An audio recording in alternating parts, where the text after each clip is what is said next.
Hey guys, welcome back to DajibanLife, and today I'm going to talk about why I decided to live in an $800 cargo van.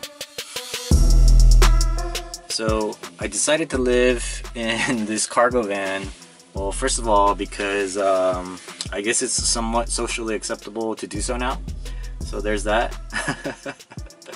But also my living situation at the time, I was renting. I was actually living with somebody, and that relationship sort of went sour. So I actually had to get out of the lease a little bit earlier than the lease was intended for. And because of that, I was, possibly still on the hook for that lease in case the subleasers didn't, end up paying the rent or whatever. So I didn't really want to sign a lease for a new place because I couldn't float two rent payments at the same time. Just in case the other people weren't able to pay. And so I was a little bit against that. And so I ended up staying with a friend for a while, but obviously, what happens when you sort of, when people help you out, you sort of overstay your welcome. I guess that's a good, nice way to put it. And so I had to kind of think quickly and try to find a place that I could call home while the lease ran out on the previous place. So I guess moral of the story of that part of it is that don't cohabitate with anyone that you don't that you're not completely sure of. I guess is the best advice. And so yeah, I started looking around. During that time, hashtag vanlife was like a huge thing. It was trending on YouTube and other places, whatnot. So I started looking at that, and I think in 2016 or so is when I saw an article about dajibans. I know we're kind of backtracking here a little bit, but I remember seeing that and I was like, oh, that'd be so cool. I wanted one, but I didn't really have a need for a van back at that time in 2016. But now that I was looking around for a place and I was seeing hashtag vanlife, I didn't see anyone with a smaller cargo van, right? Everyone was posting up in like Sprinter vans or ProMasters or, the Transit or whatever the Ford one's called, right? The bigger box vans. So then I was thinking about that, but they were kind of prohibitively expensive, and I actually settled on an ambulance. I thought an ambulance would be kind of nice to live in because it's already kind of pre-built. It's a box. It has rollover protection because that's what they're built for, and they all have the amenities already. They have like inverters, power inverters, AC outlets. They got everything you want, so you can kind of just modify it to fit your needs, right?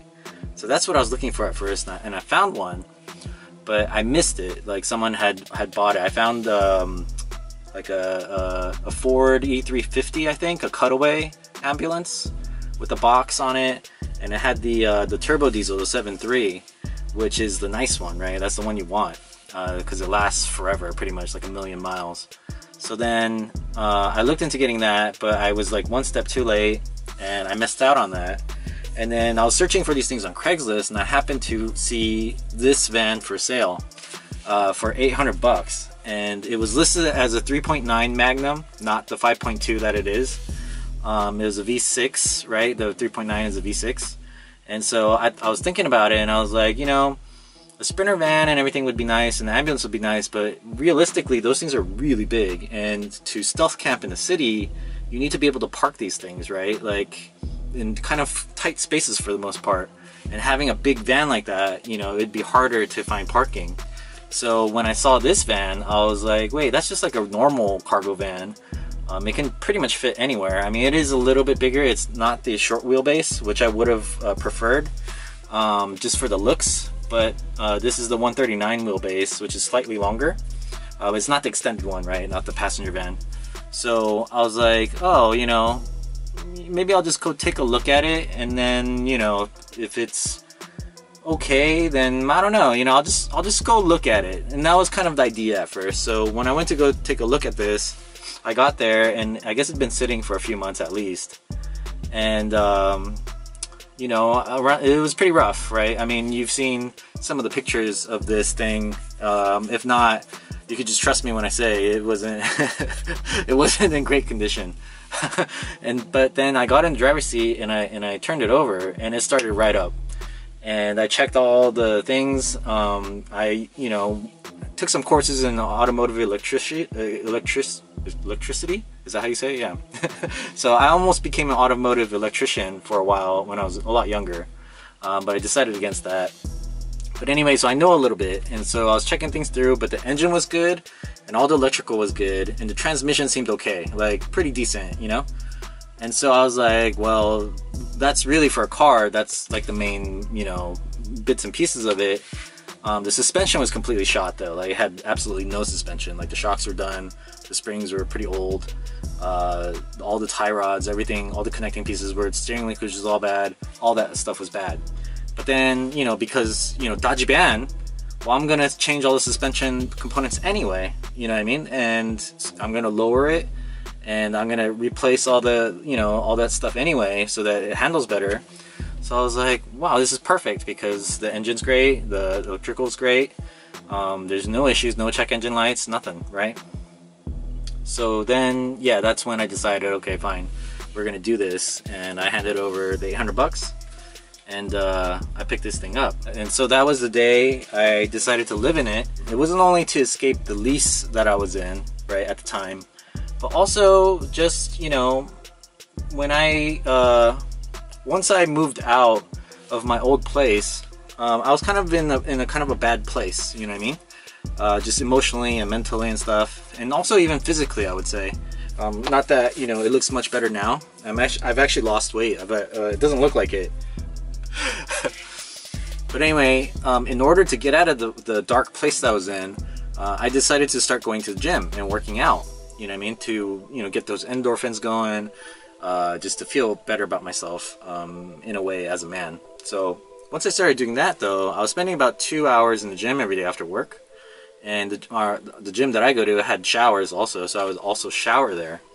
And then, you know, I would eat food, and by the time like I was ready to like go home, it was already like 8 o'clock, usually like 8, 9 o'clock. And you know, in order to get decent rent around where I am, like I would have to drive at least about an hour. I mean, in this city it takes an hour to get anywhere. You know, it could be six miles away, it'll take an hour to get there, you know what I mean? So by the time I get home, it's like 9:30, something like that, sometimes 10, you know what I mean? And I have maybe an hour or two at the most to kind of spend at home, and then I would just sleep and then wake up in the morning and do it all over again, you know what I mean? So really, you know, I was gonna pay like $1,500 a month or so, or, you know, roughly $50 a day just to sleep. And I just didn't think that it was worth it. Like $50, I'm gonna pay $50 every day, right, just to sleep. If you want to think of it, right, that's like 2 hours of work. That's a quarter of my work day just goes towards earning enough money to sleep. You know, so 2 hours of work, I'm just like throwing it all away, you know, just to be able to sleep. So I was like, you know what, that's not worth it. And I also didn't like the idea of some landlord, right, making money off of me, if not profit, but then if he's not profiting, then he's obviously getting his mortgage paid by me. I'm paying someone else's mortgage, right? And I didn't like that feeling. Like, if I'm gonna pay a mortgage, it should be for myself, right? And building equity so that I can pull that cash out when I need it and spend it on something, you know, like buying something else or whatever, right? So it just didn't make sense to me to pay, you know, $50 a night just to sleep and also be paying someone else's mortgage, and, you know, so it just didn't work for me. So that's when I was like, okay, yeah, you know, I'm really gonna do this. And I started prepping the van and everything, and I've been in here for about 6 months, a little bit over 6 months now. And yeah, you know, obviously I'm not planning on living in here forever. When I first started this, I had sort of a plan, like a 2 to 3 year plan. If I just accepted this as my life, I don't think I would do well, like mentally or emotionally, right? Because this is not the life that I had always wanted, kind of thing. But if I look at this van, or living in this van, as like a mission, right? So when I was in the military, you know, everything was goal oriented. You got to accomplish certain missions, certain objectives, right? And if this is something I need to do in order to achieve my objectives, then I'm more than willing to do that. And you know, also in life, you know, like it's nice to try new things and things you've never done before, to challenge yourself. And that's what I kind of felt like this was, you know, to challenge myself to live a different lifestyle than most people do, just so, not just to say that I could, but you know, it's just nice to, like, living in an apartment is kind of boring, you know, you just kind of go home and you do your thing and then you go back, and every day is very repetitive, right? And I didn't feel like personally I could grow in that sort of environment, right? I would just get stuck in this loop, and like having to pay rent and stuff, you know, like almost half my paycheck would go to that. So I wouldn't be able to save any money to do anything that I wanted to do in life. And so I'd just be constantly trapped, you know what I mean, in this work rent cycle. And I just did not like the idea of that. And so in order to free myself and to, you know, enjoy my life the way I want to enjoy it, yeah, there might be some sacrifices now, but in the long run, right, it's gonna open so many more doors for me. And you know, I'm not really able to do, like, I like my job, but I'm not really doing what I really want to do right now. And so hopefully this will kind of get me started in that way. So yeah, that's pretty much why I decided to live in an $800 cargo van. But you know, aside from those reasons, it's also a dajiban, so that's like the coolest thing in the world to me. You know, who could say no to that? You know what I mean? You don't have to twist my arm, buddy. So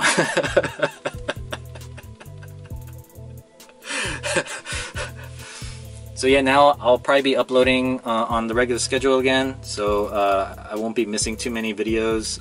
Just this pandemic has sort of crapped my style a little bit. I've been scrambling a little bit, trying to get used to a new routine. But now that I'm sort of used to it, the build videos will keep coming. And so thank you for watching those. And yeah, so if you guys have any, you know, if you have any questions, then, you know, I'll answer them in some upcoming videos. I am planning on making a video about the build costs and breaking down each component of the van, like the electrical system, including the solar panels. And then my all these pieces are modular, so the bed is a separate piece from the kitchen unit. The kitchen unit is also modular. And I did that because I could, you know, then I could remove those things and turn this back into cargo van in like under an hour. And because like I didn't plan on creating an RV where all the components are permanently affixed into the van. I made it more of a modular style so that when I no longer had use for the van as a living space, I could just remove all the components out of it and turn it back into a cargo van, or in this case, a drift van, because that's what the Japanese do with these things, and race them. And so hopefully one day you'll see me on a track in this thing, you know, with the ass out, swinging around, causing a bunch of ruckus. That's gonna be awesome. So stay tuned, and thanks for watching.